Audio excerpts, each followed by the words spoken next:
শ্রমিক নেতাদের দায়েরকৃত সকল মিথ্যা মামলা সহ পুলিশি হয়রানি বন্ধ করতে হবে। আন্তর্জাতিক শ্রম আইন অনুযায়ী শ্রম আইন এগুলো কনভেনশন 87 ও 98 অনুযায়ী সংগঠিত হওয়ার জন্য অধিকার নিশ্চিত করতে হবে। মাতৃত্বকালীন ছুটি 6 মাস করতে হবে।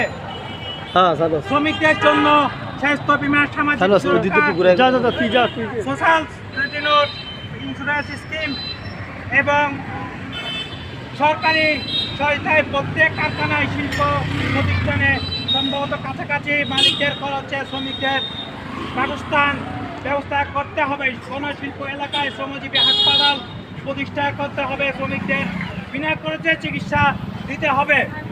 সকল দুর্নীতিবাজ, পাচারকারী, সরকারি ও সকল নেতা, রাজনৈতিক নেতা, নামদারি স্কাউট শ্রমিক নেতাদের অবৈধ সম্পত্তি সরকারের বাজেয়াপ্ত তাদের বিচার আওতায় আনতে হবে।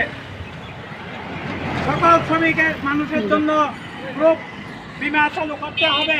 লভ্যাংশ প্রদানের পর